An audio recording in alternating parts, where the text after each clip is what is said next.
Assalamualaikum warahmatullahi wabarakatuh. Perkenalkan, saya Dedi Mirwansah, dosen Universitas Mulia SDKU Samarinda.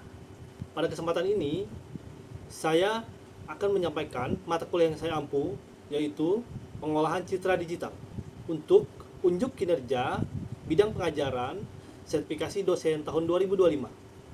Pada kesempatan ini, saya akan menyampaikan mata kuliah yang saya ampu dengan metode DIA, delivery, yaitu menyampaikan atau memberikan materi baik di kelas maupun di Learning Management System Universitas Mulia, yaitu Lentera, yang mana setiap materi sebelum dilakukan pengajaran akan kami upload atau submit di Lentera, sehingga mahasiswa dapat membaca ulang atau mempelajari ulang materi-materi yang ada. Selanjutnya, interaction. Melakukan interaksi dengan mahasiswa, baik itu tanya jawab, menanya kabar, atau membuat kelas lebih nyaman. Dan yang ketiga, assessment. Melakukan penilaian, yaitu baik dengan tanya jawab, kuis, UTS, UAS. Pada kesempatan ini kami memberikan fitur umpan balik di Learning Management System. Jadi setiap materi yang disubmit atau diupload di Learning Management System selalu diberikan fitur umpan balik, yaitu mahasiswa akan memberikan umpan balik atau feedback tentang pemahaman tentang materi yang diberikan setelah perkuliahan.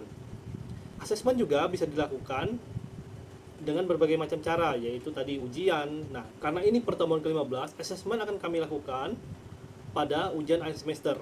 Baik, saya akan menjelaskan tentang mata kuliah pengolahan citra digital, yaitu mata kuliah pengolahan citra digital membahas konsep dasar, teori, algoritma dalam memanipulasi serta menganalisis citra digital. Mahasiswa akan mempelajari berbagai teknik mulai dari akuisisi citra, peningkatan kualitas citra, transformasi geometrik, filtering, segmentasi, hingga kompresi dan pengenalan citra. Mata kuliah ini juga akan memperkenalkan aplikasi pengolahan citra di berbagai bidang serta dasar-dasar pemanfaatan kecerdasan buatan dalam pengolahan citra digital. Capaian pembelajaran mata kuliah ini, pertama, menjelaskan konsep dasar pengolahan citra digital. Lalu, menerapkan konsep pengolahan citra digital. Yang ketiga, mengelola data untuk pengolahan citra digital. Yang mana, kemampuan akhir yang diharapkan pada setiap tahap pembelajaran atau sub CPMK, yaitu memahami konsep dasar, lalu menguasai representasi citra, melakukan akuisisi sampling, menerapkan transformasi citra, meningkatkan kualitas citra, menganalisis citra dengan operasi nonlinear dan morfologi, melakukan segmentasi citra, melakukan representasi dan deskripsi citra, menerapkan transformasi frekuensi, memahami warna-warna citra, melakukan kompresi citra, melakukan pengenalan citra. Yang terakhir, mengembangkan aplikasi mampu menerapkan pengetahuan pengolahan citra digital untuk memecahkan masalah dalam setiap studi kasus. Bahan kajian atau materi pembelajaran dalam mata kuliah ini yaitu di pertemuan 1, materi pengantar pengolahan citra digital, yang mana membahas definisi, ruang lingkup, sejarah, perkembangan, aplikasi dalam kehidupan nyata, dan perbedaan antara domain spasial dan domain frekuensi. Dan pertemuan kedua membahas tentang dasar-dasar citra digital, yang mana membahas representasi citra digital, grayscale, RGB, binary, resolusi, intensitas, dan ukuran citra. Format file citra yaitu JPEG, PNG, dan lain-lain. Serta akses dan manipulasi data citra. Pertemuan ketiga yaitu membahas akuisisi dan sampling citra. Sumber dan alat akuisisi citra seperti kamera, scanner, sampling, pengambilan sampel dan spasial citra, lalu pengaruh resolusi terhadap kualitas citra. Pada pertemuan keempat membahas tentang transformasi geometrik. Yang dibahas adalah transisi, rotasi, dan pengskalaan citra, penerapan metrik, interpolasi, transformasi. Selanjutnya, pertemuan kelima yaitu membahas peningkatan citra di domain spasial. Yang mana yang dibahas adalah histogram dan analisis histogram, peningkatan kontras, teknik point processing. Selanjutnya pada pertemuan ke-6 membahas filter, spasial, dan operasi linear. yang mana dibahas adalah konvolusi, kernel filter, filter smoothing, filter cheapening, implementasi filter melalui bahasa pemrograman MATLAB atau Python. Selanjutnya pertemuan ketujuh, operasi nonlinear dan morfologi citra, yang mana membahas median filter, operasi morfologi, aplikasi morfologi, struktur elemen dan penggunaannya. Nah, dari pertemuan ini 1 sampai 7 akan dilakukan UTS pada pertemuan ke-8, yaitu untuk uji pemahaman atau asesmen mahasiswa dari pertemuan pertama hingga pertemuan ke-7. Selanjutnya, pada pertemuan ke-9 akan dibahas materi segmentasi citra, yaitu membahas teknik thresholding, deteksi tepi, region growing, segmentasi berbasis warna dan tekstur. Selanjutnya, pada pertemuan ke-10 membahas tentang representasi dan deskripsi citra. Yang dibahas adalah boundary attraction, fitur, luas keliling, deskripsi bentuk, dan penggunaan moments. Pada pertemuan ke-11 yang dibahas adalah transformasi di domain frekuensi. Yang dibahas adalah DFT, IDFT, low pass, high pass, filtering, domain frekuensi, spektrum magnitudo, dan fase. Pada pertemuan ke-12 akan membahas warna dalam citra digital, yang mana akan dibahas adalah RGB, HSP, CMY, YCBCR, konversi antar ruang warna, segmentasi berbasis warna, visualisasi, dan analisis warna.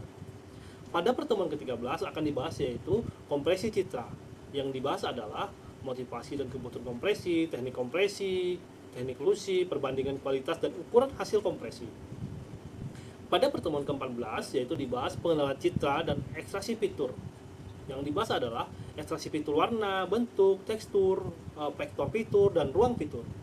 Klasifikasi sederhana seperti KNN, decision tree, dan 8 studi kasus. Pada pertemuan ke-15 yaitu pertemuan terakhir sebelum ujian akhir semester akan dibahas tentang aplikasi dan studi kasus, yang mana studi kasusnya pengolahan citra medis, industri, dan lain-lain.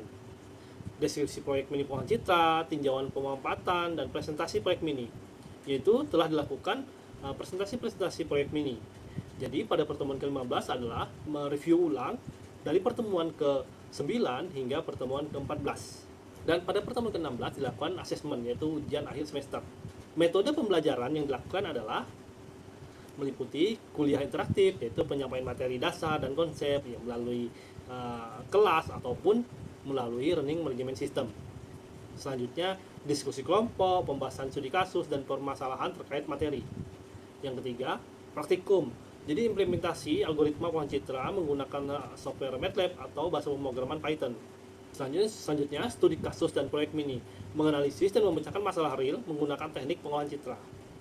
Terakhir, presentasi. Jadi mahasiswa mempresentasikan hasil proyek mini atau studi kasus atau tema yang telah diberikan.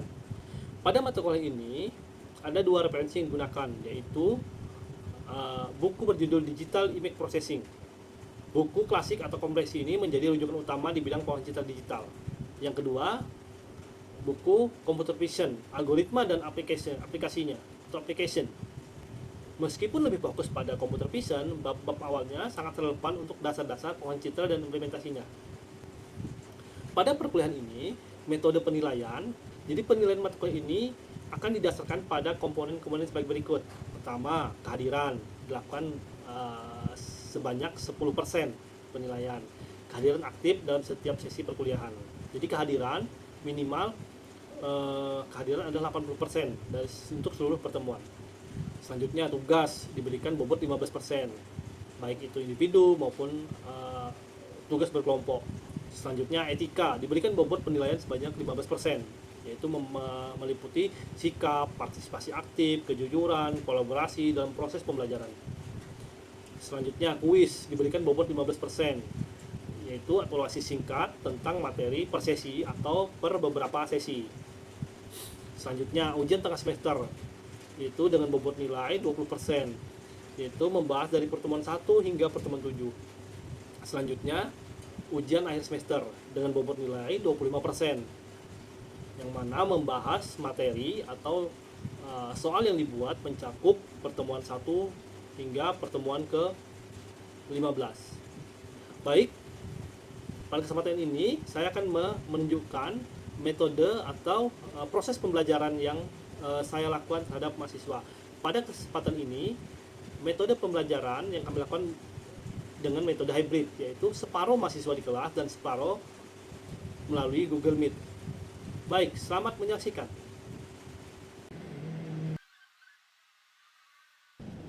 Baik, teman-teman, kita mulai ya. Sambil menunggu teman-teman yang lain. Bismillahirrahmanirrahim. Assalamualaikum warahmatullahi wabarakatuh. Ya, kali ini maksudnya terakhir. Ya, walaupun harapannya tadi bisa datang semua, separuhnya di online hybrid ya namanya ya.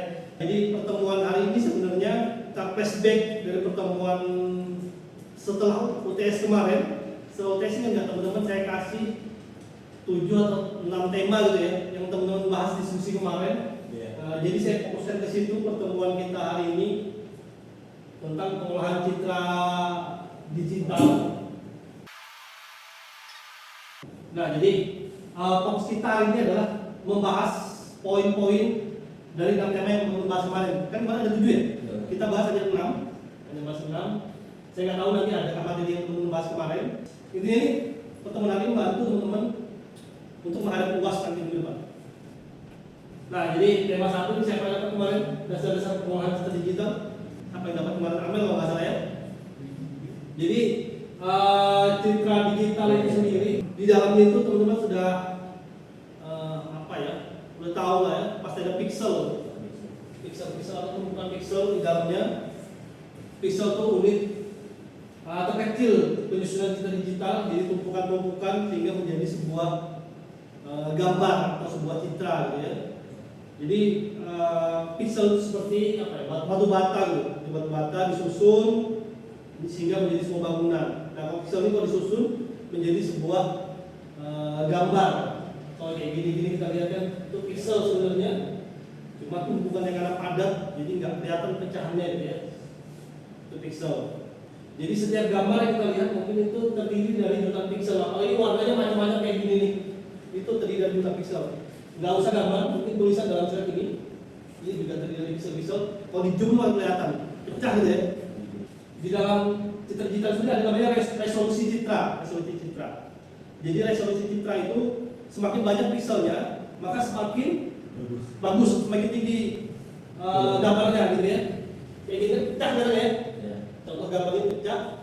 Jadi semakin detail gambar itu semakin banyak pixelnya, gitu ya. Nah, yang kedua, sama teman-teman, bikin apa? Peningkatan kualitas citra. Jadi berbeda dari metode biasanya, karena menerapkan peningkatan kontras. Jadi dia hanya kontras secara lokal. Kalau yang jenis ini ada putih. Artinya menyesuaikan peningkatan kontras berdasarkan karakteristik area-area kecil di dalam citra, bukan secara global. Jadi dia misalnya foto gitu. Ketika ada kontras ya akan naik semua kan? Iya. Nah, kalau yang jenis ini dia hanya misal mau kita pertajam di wajahnya aja di lokal, itu bisa di. Kalau kita pakai yang di atas, ketika kita naik dari bawah, keseluruhan baju-bajunya serang putih. Tapi kalau lokal, misalnya wajahnya aja dicerahkan, itu ada teknik itu. Selanjutnya ada sharpening. Jadi proses yang bertujuan untuk menonjolkan detail atau tepi citra, membuat gambar lebih tajam. Jadi misalnya tadi kita balik ke sini, ini ditajamkan sama dia, jadi gambarnya tegas. Kalau macam kita bikin tulisan itu di bold, peningkatan kualitas citra yang namanya kontras stretching. Nah, kontras stretching ini digunakan untuk memperluas tentang nilai tabuhan. Jadi ini contoh contoh awal. Ada tadi? Ada ya? Jika nilai tabuhan terendah adalah 50 ya, nilai tabuhan terendah 50 dan tertinggi adalah 200, dan kita memiliki pixel dengan nilai 65. Nah, jadi setelah di kontras stretching ini diapain? Jadi rumusnya kita cari S-nya ya. 255 itu apa namanya? Nama warna ya. Nah, 65 itu dapatnya 65 ini nilai pixelnya 65. 50 adalah nilai terendah. 200 adalah nilai tertinggi. Ingat aja rumusnya. Gampang banget. Selanjutnya tema 3, reduksi noise dalam citra ini. Ini ada 2 jenis saya angkat. Kalau nggak salah ada noise salt and pepper. Jadi semacam noise yang ditabur di garam sama merica gitu. Namanya gitu lah. Yang berambut. Jadi ada terdiri bintik-bintik kecil. Nah, gimana sih caranya membersihkan noise ini? Yang paling efektif itu filter median. Filter ini bekerja mengganti nilai pixel dengan median dari pixel-pixel tetangganya. Jadi kalau teman-teman pernah menggunakan Photoshop itu bisa misalnya di muka wajah orangnya ada tai lalatnya gitu ya. Gimana cara menghilangkannya itu ada tekniknya, namanya stem namanya. Stem ini gimana cara kerjanya? Dengan mengambil pixel sebelahnya. Jadi kayak macam dia ngambil dari kulit yang ini pindah ke sini, itu namanya stem. Kalau di Photoshop ada namanya. Nah, skema tempat deteksi tepi dan segmentasi citra. Jadi ada namanya deteksi tepi yang dibahas lebih kemarin Sovel dan Lewit. Itu selanjutnya ada metode Kenny. Dikenal luas karena kemampuannya dalam mendeteksi tepi yang halus dan akurat. Jadi metode Kenny itu apa namanya? Dia fungsinya mengurangi noise-nya dari tepinya, jadi kelihatan halus gitu. Iya betul. Betul. Itu metode Kenny. Oke. Nah itu banyak segmentasi. Ini kebetulan salah satu penelitian tesis saya waktu itu. Tahu nggak gambarnya? Jawab. Ini Samarinda ini. Ini diambil pakai foto drone, foto udara di atas. Waktu itu saya melakukan penelitian gimana caranya ketika saya masukkan foto udara itu ke apa namanya deep learning yang saya bangun, dia langsung mendeteksi mana rumah, mana sungai. Waktu itu. Ini namanya segmentasi semantik.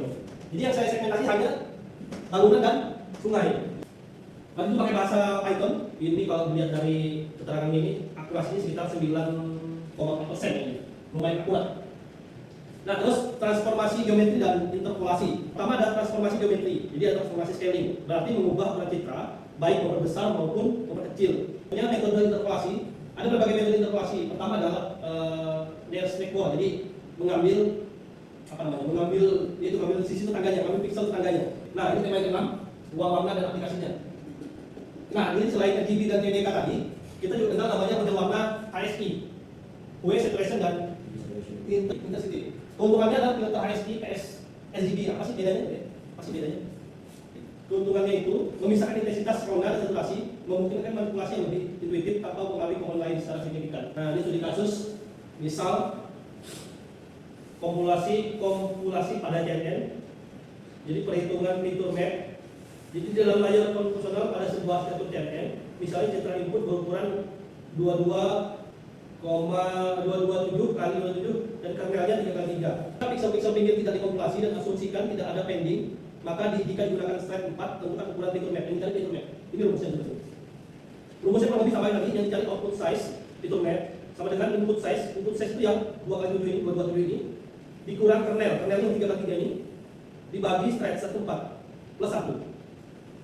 Jadi caranya adalah 277 itu, ini jangan tertipu teman-teman, jangan 227 dikali 227 enggak, ambil depannya aja ini 277 dikurang kernelnya 3, baru bagi stretch 4 plus 1, maka dapat di 57. Jadi ukuran fitur mapnya adalah 57 kali 57, itu ya. Ini jangan dilakukan operator matematika ya. Nanti kalau dapat soal seperti itu. Jadi tadi hasilnya yang 257. Ya, jadi kalau ketika dapat soal input citranya atau input size-nya itu 2 kali 200, 27 kali 27, ambil depannya aja. Begitupun kernelnya, ambil tiganya aja. Jangan 3 kali 3, ini beda saja. Ambil depannya aja. Jadi ini dikurang ini dibagi size-nya. Nah ini bedanya. Tambah 1. Jadi rumusnya adalah output size, input size itu berarti yang 27 tadi ya. Dikurang kernel 3 plus 2 ini dari ini. Nah, 2 dikali pending, ini berapa? 1 kan? 1, ini 1, berarti 2, ini bisa 2 kali pending. Bagi stretch-nya 2 ditambah 1, semuanya pasti tambah 1 rumusnya. Jadi dapat ini 114 kali 114. Nah ini jadi kasus yang kedua, pencocokan citra dengan histogram. Jadi prinsip dasarnya pahami bagaimana bentuk histogram mencerminkan distribusi identitas pixel pada citra. Augmentasi citra pohon kelapa sawit untuk deteksi objek berbasis deep learning. Jadi kita pakai deep learning, augmentasi citra. Jadi waktu itu saya punya sekitar 100 gambar drone itu. Saya lakukan pre-processing. Pre-processing ini melakukan auto orientasi, maksudnya bentuknya disamakan, terus size-nya sama, nggak ada yang landscape, nggak ada yang portrait format. Waktu itu tak bikin sejajar di portrait semua, landscape semua. Selanjutnya saya lakukan semacam proses citra augmentasi. Waktu itu saya lakukan crop, jadi saya crop yang mana nggak sama saya crop. Terus saya lakukan hue ini model warna dari hue ini, brightness, exposure, flip dan saturation. Sehingga saya melakukan dari 100 foto udara tadi menghasilkan sekitar 253 gambar. Jadi setelah saya pre-processing yang 100 gambar ini, jadi ada 200 sekian. Nah itulah yang saya proses. Saya proses menjadi sebuah object detection. Nah ini contohnya, ini hasil augmentasi flip. Originalnya misalnya seperti ini. Supaya mesin yang saya bangun itu mengenali ya, mengenali foto yang ada, jadi saya berpikir tampilannya horizontal dan vertikal. Jadi walaupun bentuk sama, tapi cara apa ya, sudut pandangnya itu berbeda. Macam POV lah misalnya gitu ya. Misalnya kalau saya lihat dari sini, teman-teman begini, kalau saya lihat dari sini begini. Saya ngajarin mesin seperti itu. Jadi melihat dari berbagai sudut pandang. Benar gambarnya sama. Itu yang saya lakukan ketika horizontal dan vertikal. Selanjutnya saya lakukan di crop. Nah, ini di crop juga. Crop 1, crop 2. Sebenarnya sama gambarnya, cuma saya lakukan ada ini cropnya saya ambil dari sini, ini dari sini. Biar mesin lebih mengenali. Terus ini apa sih? Rona, menambahkan warna, pengaturan warna. Rona itu memberi efek warna. Dengan gambar original seperti ini, saya berikan peningkatan warna sekitar apa ya tadi yang kita belajar di pertama itu, yang warna merah menjadi biru itu apa namanya tadi? Saya lupa kali itu. Situasi.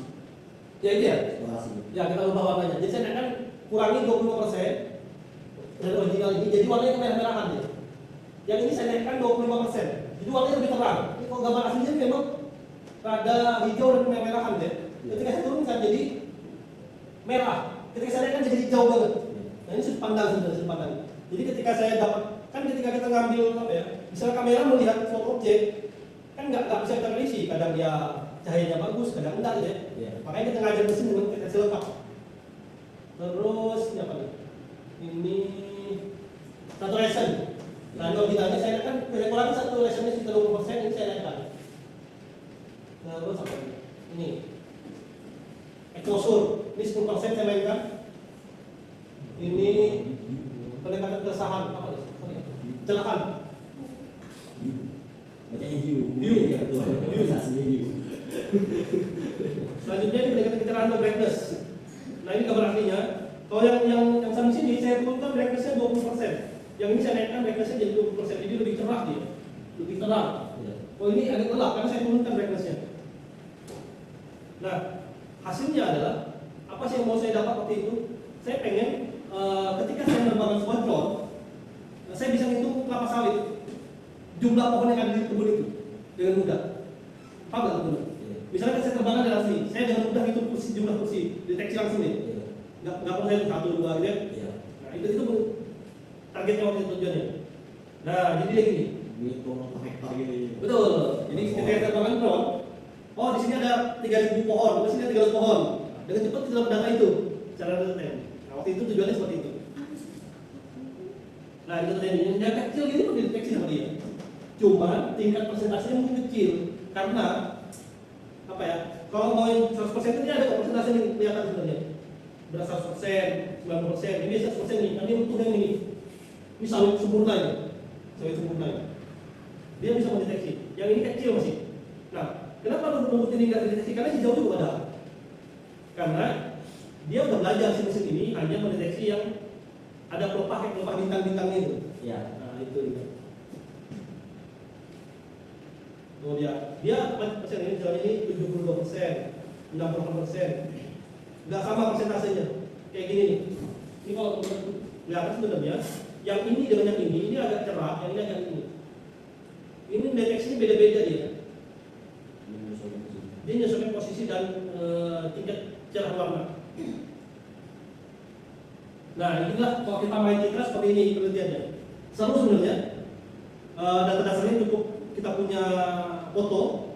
Biasanya juga yang sudah level expert itu dia main lampu merah gitu, deteksi mobil, gitu mobil. Itu seru banget sebenarnya main itu. Dan itu codingannya juga sederhana teman-teman, nggak ribet gitu loh. Terus banyak itu sudah tersedia, tinggal kita cari data dasarnya aja. Nah kalau dapat data kelapa sawit ini memang ya harus berteman sama ini lah, apa namanya, yang punya perusahaan sawit. Biasanya mereka punya kok, tapi nggak semuanya kalau mereka mau ngasih. Tapi kan untuk ilmu pengetahuan ini penting, bagus banget kan. Banyak yang menerapkan ini dalam drone-nya, dia dengan mudah menghitung, nggak usah di drone-nya sih, drone-nya cukup fotonya di upload di mesin yang kita bangun, udah tek banget. Misalnya di lahan 1 1000 sawit, lahan 2, 3000 sawit, mana yang mati, mana yang hidup kan ada teks sama dia.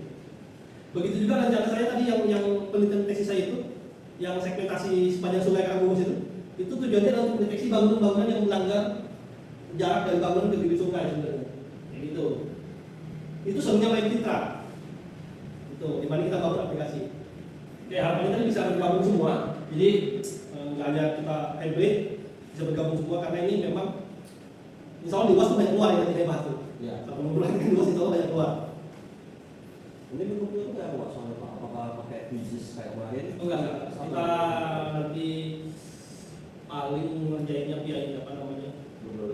Word gitu aja. Jadi saya upload, nanti saya upload di Lentera. Teman-teman ya nanti gitu aja sih, apa aja. Nanti saya bikin pilihan gagah sama esai. Gitu ya. Ya, siapa? Ada pertanyaan teman tentang materi kita hari ini dan jenis penelitian tentang citra? Karena saya harapannya mahasiswa itu nggak hanya bikin program jadi gitu, tapi ada melakukan inovasi-inovasi seperti tadi itu, melakukan deteksi ini, deteksi itu. Jadi kan deteksi kayak yang orang tadi itu Pak, kalau nggak salah, dia tuh jadinya kayak deteksi per layer gitu ya. Jadi pertama kan deteksi hiu dan lu, spontan sama segala, baru sampai setelah semuanya dipastikan, itu baru di apa namanya? Baru dideteksi kalau bahwa itu konsawit gitu. Betul, jadi tergantung gini, nah intinya mesin tuh tergantung kita ngajari dengan apa. Kalau tadi kan saya pengen ngajari dengan berbagai sudut warna dan pandang ya. Iya. Itu. Kalau misalnya teman-teman hanya mengajari dari sisi kontras dan horizontal vertikal, ya hanya seperti itu dia mengenalinya. Iya. Jadi presentasi bisa turun. Semakin banyak teman mengajari suatu mesin itu, maka dengan gambar gelap pun dia akan mendeteksi ini sawit ini. Walaupun asal ada pelumpah-pelumpah tadi itu. Iya. Makanya tadi yang seperti di lapangan yang sebelumnya tadi itu, dia nggak akan mendetek tuh ranting-ranting kecil yang tinggi nggak mendetek, karena beda-beda pelumpah. Karena kita udah ngambil dari teknik yang berbeda, kayak gitu. Seru banget pokoknya kalau main citra itu karena prinsipnya sudut pandang saja sih yang kita ajarin. Jelas kalau mau main citra ya kita main ya tadi itu gue kontras, untuk saturation itu aja mainin berapa persennya kita memainkan. Oke, sambil saya siapkan presensinya ya. Baik teman-teman, mungkin itu tadi apa yang kita bahas itu adalah materi yang setelah UTS sampai terakhir kemarin yang saya bahas tadi itu. Jadi saya nggak akan ambil nanti soal luas itu dari yang awal tuh nggak saya ambil karena dari UTS kemarin teman-teman temanya sudah saya kasih, teman-teman mempelajari, teman-teman menyampaikan nanti udah membaca gitu, saya ambil materi yang itu. Baik, kalau gitu saya akhiri perkuliahan kita hari ini. Berarti kita ketemu lagi di UAS di Selasa ya? Iya, Selasa. Dan soalnya akan saya upload di Lentera di Selasanya sesuai jadwal. Silakan dikerjakan semaksimal mungkin. Saya mohon maaf apabila ada salah kata selama 1 semester ini ya. 2 semester. Itu saja, sampai ketemu dan semester depan teman-teman juga lebih sukses, sudah punya gambaran penelitian tentang informatika gitu ya. Saya akhiri perkuliahan kita hari ini. Assalamualaikum warahmatullahi wabarakatuh.